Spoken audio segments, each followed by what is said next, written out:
Hello everyone, I am Sushil Kesari, Senior Physics Faculty Vidya Mandir Classes HL Korwa.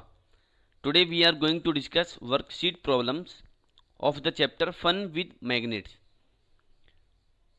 We are going to discuss basic worksheet problem 17.1 and 17.2 in this video. This is my lecture number 10.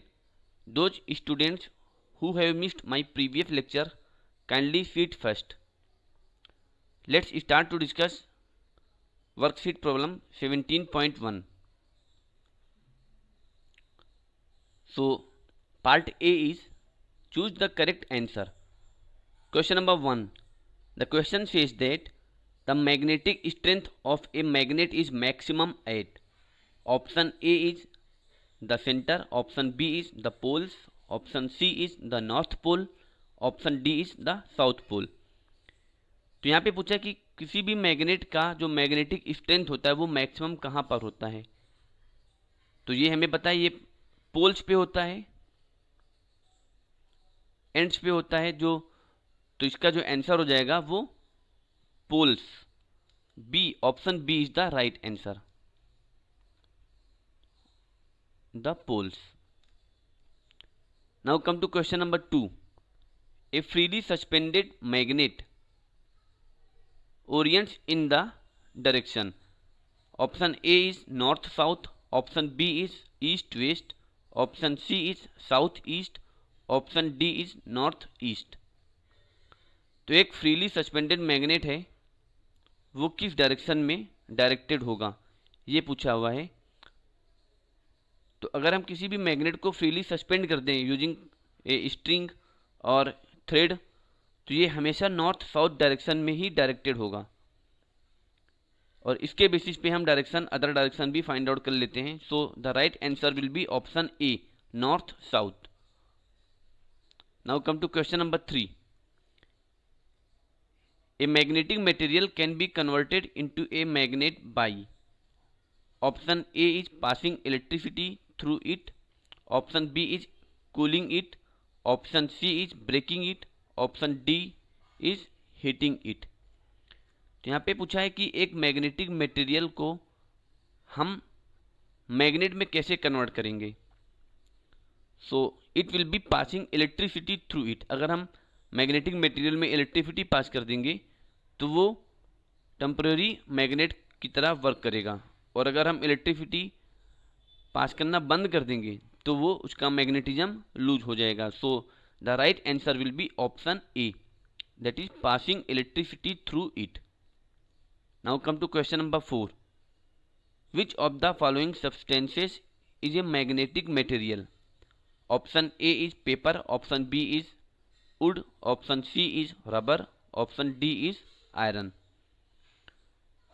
तो हमें इस question में पूछा है कि कौन सा material या कौन सा सब्सटेंस मैग्नेटिक मटेरियल है. Paper, rubber, wood, iron. तो यहाँ पे iron is the magnetic material. So option D is the right answer. Now come to B part. B part में which of the following pairs of magnet will attract each other. तो पूछा है कि कौन सा पेयर में magnet एक दूसरे को अट्रैक्ट करेंगे. ये 4 डायग्राम दिया हुआ है.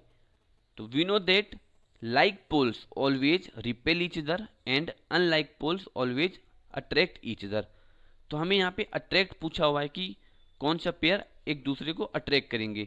तो जो जिस केस में अनलाइक पोल्स एक दूसरे को फेस कर रहे होंगे वो एक दूसरे को अट्रैक्ट करेगा. तो यहाँ पर अगर फर्स्ट ऑप्शन देखें, ऑप्शन ए, तो ये नॉर्थ नॉर्थ कर रहा है, लाइक पोल है, तो ये रिपेल करेगा. सिमिलरली यहाँ पर भी रिपेल करेगा, ऑप्शन सी में भी रिपेल करेगा. बट यहाँ पर देखिए ये एस और एन है, तो ये अनलाइक पोल्स हैं, तो अनलाइक पोल एक दूसरे को अट्रैक्ट करेंगे. So the right answer will be option D. Now come to C part. Give one example of each. तो यहाँ पे हमें एक एग्जाम्पल देना है. First natural magnet, second is the artificial magnet. तो नेचुरल मैग्नेट का एग्जाम्पल देना है और आर्टिफिशियल मैग्नेट का एक एग्जाम्पल देना है. तो नेचुरल मैग्नेट का एग्जाम्पल है मैग्नेटाइट. मैग्नेटाइट क्या होता है? एक नेचुरल मैग्नेट. और आर्टिफिशियल मैग्नेट, ये आर्टिफिशियल मैग्नेट में क्या हो जाएगा, electromagnet. Electromagnet is a artificial magnet. तो यहाँ पे इसका आंसर हो जाएगा पहला मैग्नेटाइट, दूसरा इलेक्ट्रोमैग्नेट। अब ये 17.2 एक्सरसाइज है। तो यहाँ पर पहला क्वेश्चन है, this force act between A magnetic material and a magnet. तो मैग्नेटिक मटेरियल और मैग्नेट के बीच में जो फोर्स लगता है वो पूछा है कि उस फोर्स को क्या बोलते हैं। तो ये हो जाएगा मैग्नेटिक फोर्स। यहाँ पे उस फोर्स को बोलेंगे magnetic force. Second, when the unlike poles of two magnets come closer they, अभी अनलाइक पोल्स अगर पास पास आ रहे हैं तो वो क्या करेंगे, तो वो हमेशा अट्रैक्ट करेंगे। तो अनलाइक पोल्स हमेशा अट्रैक्ट करते हैं। Unlike poles means north south हो गया, साउथ नॉर्थ हो गया, तो ये अनलाइक पोल्स में आएंगे। This was the first magnetic rock to be discovered. तो ये मैग्नेटाइट हो जाएगा, magnetite is the first rock to be discovered. Question number 4. Magnets that lose their magnetism over a short period of time are called. तो उस magnet को क्या बोलते हैं जो जिसका मैग्नेटिज्म कुछ टाइम के बाद लूज हो जाता है। तो पूछा है कि उसको क्या बोलते हैं। तो it will B temporary magnet. जो इलेक्ट्रोमैग्नेट होता है वो टेम्परेरी मैग्नेट होता है, वो उसका जो मैग्नेटिज्म है वो शॉर्ट टाइम के लिए रहता है। जैसे ही करंट हम फ्लो कराना बंद कर देंगे तो वो उसका मैग्नेटिज्म लूज हो जाएगा। Now come to question number 5. Materials that are attracted by magnets are called, fill in the blanks material. तो उन मटेरियल्स को क्या बोलते हैं जो कि मैग्नेट के द्वारा अट्रैक्ट होते हैं, उनको बोलते हैं मैग्नेटिक मटेरियल। तो यहाँ पर मैग्नेटिक मटेरियल हो जाएगा। अब यहाँ पर एक फिल इन द ब्लैंक्स है, इसका जो नेक्स्ट पार्ट है वो फिल इन द ब्लैंक्स है। तो फिल इन द ब्लैंक्स का पहला क्वेश्चन है, fill in the blanks do not lose their magnetism with time. तो कौन सा मैग्नेट है जो उसका अपना मैग्नेटिज्म टाइम के साथ साथ लूज नहीं करता, तो उसको क्या बोलते हैं। सो it will be permanent magnet. Permanent magnet हमेशा जो उसका मैग्नेटिज्म है वो टाइम के साथ लूज नहीं होता। Question number 2. A fill in the blanks has a magnetized needle that point in north south direction. तो यहाँ पे मैग्नेटिक कंपास हो जाएगा। So it will be magnetic compass. जो मैग्नेटिक कंपास होता है वो मैग्नेटाइज्ड नीडल है that points in north south direction. Question number 3. Like poles of a magnet fill in the blanks and unlike poles fill in the blanks. तो जो like poles of the magnet होते हैं वो हमेशा repel करते हैं, तो यहाँ पर रिपेल हो जाएगा।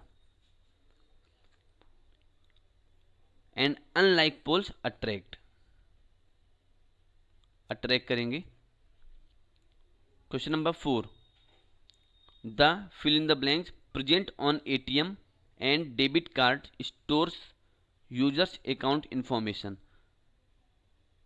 तो एटीएम और डेबिट कार्ड में कौन सा ऐसा क्या होता है कि जो जिसमें यूजर्स के अकाउंट का इन्फॉर्मेशन होता है। सो it will be magnetic tape. ATM और डेबिट कार्ड्स में मैग्नेटिक टेप लगा होता है जिसमें यूजर्स का अकाउंट इन्फॉर्मेशन स्टोर रहता है। सो इसका आंसर हो जाएगा मैग्नेटिक टेप। ऊपर लगा होता है एटीएम कार्ड के, डेबिट कार्ड या एटीएम कार्ड में, तो उसको बोलते हैं magnetic tape. Now come to question number 5. To prevent loss of magnetism magnets should be kept in. तो मैग्नेटिज्म लॉस को बचाने के लिए, प्रिवेंट करने के लिए मैग्नेट्स को हम कैसे रखते हैं, तो उसको हम पेयर्स में रखते हैं। जो मैग्नेट होते हैं उनको हम पेयर में रखते हैं और इस तरीके से रखते हैं कि अनलाइक पोल्स फेस करें, और उन मैग्नेट्स के बीच में हम वुड लगा देते हैं लकड़ी की, जिससे वो टच ना होने पाए।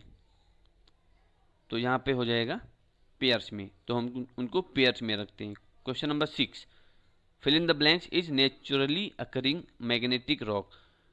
तो मैग्नेटिक रॉक जो नेचुरली अकर कर रहा है वो कौन सा है? तो इट विल बी मैग्नेटाइट.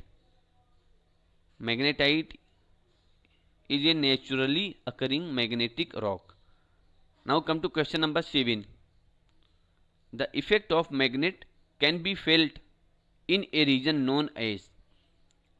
तो इस क्वेश्चन में पूछा है कि जो मैग्नेट का इफेक्ट है वो जिस रीजन में फील होता है उसको क्या बोलते हैं? सो it will be magnetic field. तो मैग्नेटिक फील्ड वो रीजन है मैग्नेट के सराउंडिंग में जहां पर अगर कोई दूसरा मैग्नेट या कोई दूसरा मैग्नेटिक मटेरियल आ जाता है तो उस पर फोर्स फील होगा. सो it will be magnetic field. उस रीजन को बोलते हैं मैग्नेटिक फील्ड. तो यहां पे आंसर हो जाएगा मैग्नेटिक फील्ड.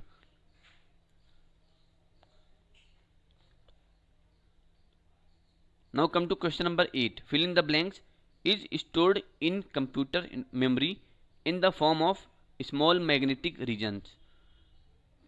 तो इसमें पूछा है कि कौन सा क्या चीज़ है जो कंप्यूटर मेमोरी में स्टोर्ड होता है in the form of small magnetic region. So it will be information. Information is stored in computer memory in the form of small magnetic region. Information हो गया या फिर डेटा हो गया तो it will be information. Information will be the right answer. Information is stored in computer memory in the form of small magnetic region.